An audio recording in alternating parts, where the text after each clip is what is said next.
Welcome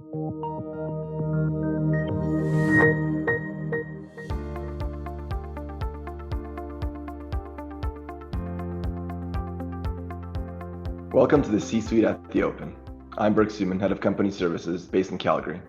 Joining us today is Michael Novogratz, Founder, CEO, and Chairman at New York-based Galaxy Digital. Michael, welcome. Thanks a lot.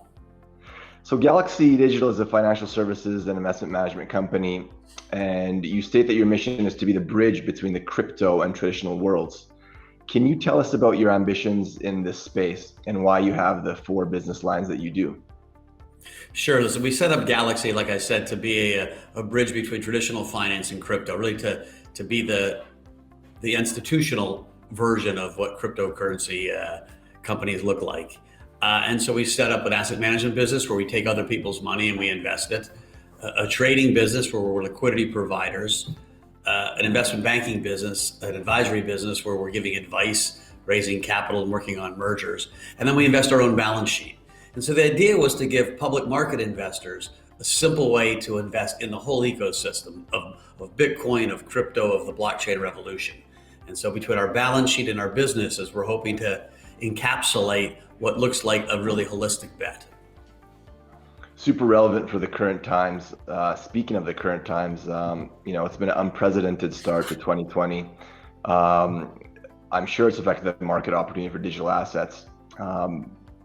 And for distributed technologies like blockchains. Can you tell us a bit about how it's impacted your market? Sure. Listen, most of the people that got into crypto originally got in because they were looking for systems change. And a combination of COVID mostly, and then the Black Lives Matter revolution and all that's with that are all about systems change. And so we have the DNA of the space refortified, and people are saying, hey, we're in it for the right reason. But more importantly, maybe the central bank actions and how they're responding to this dramatic slowdown in the economy with unprecedented fiscal expansion and monetary monetization of that debt literally is almost the exact reason why Bitcoin was created in the first place. And so there's this amazing macro tailwind right now. People are saying, this can't go on forever. You just can't keep printing money like it's a mad printing press. And so Bitcoin, which is a scarce asset, and digital assets, which are really thought were created to disrupt traditional finance, are having its day.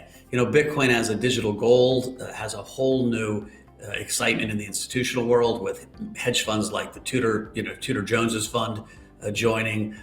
We're seeing institutions participate for the first time. And so why we set up is finally happening. Up until now, crypto had been mostly a retail business, and it still is, but you're now seeing the institutions starting to come in. And a lot of that's because of this response to COVID. Right, couldn't agree with you more. Focusing on cryptocurrencies, can we consider ourselves as still early in cryptocurrency trading? Oh yeah.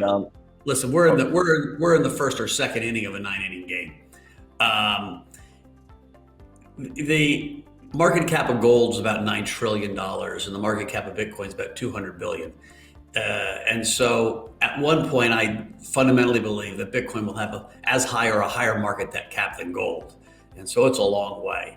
Bitcoin's still hard to buy, right? One of the reasons we're setting up our company is to try to make it easier for the 50 to 80-year-olds who don't have a Coinbase wallet or a Bread wallet to actually participate. And if it was easy, the price would be a lot higher. You're a New York-based company, but listed on the TSX Venture Exchange. Can you talk about how a listing in Canada has helped fund your growth?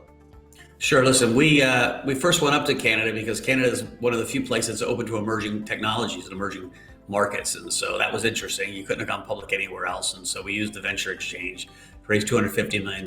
Collectively, we raised $700 million now to invest in the space. And so I think, being listed now, responsibility is on us to get our stock traded with more volume and fair price, so we can continue to tap the capital markets up there for growth.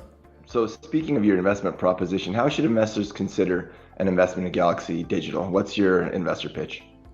I think we really are a holistic bet on the space. Like, we have a balance sheet of $350 million-ish, and so you're buying into that balance sheet. And then we have 4 businesses. Hopefully each of those businesses become a profitable business, and there should be an enterprise value. If crypto continues to grow like I think it will, Bitcoin is going to continue to grow, but we're also going to have a monster growth in stable coins.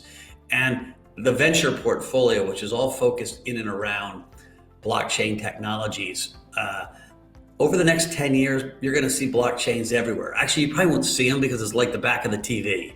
But blockchain databases, blockchain technologies are going to be literally ubiquitous in 10 years. The way you buy your groceries, where those groceries come from, right? Supply chains. You're going to have tokenized assets, from digital assets that are new to fractionalization of old digital assets. The way you buy your hedge funds. So all of that change is coming. It's not coming in the next year, but it's coming in the next 10. And so hopefully our company catches that whole theme. Michael, super interesting, very relevant story. Thanks for joining us today. Wishing you all the best to you and the Galaxy team. Thanks a lot.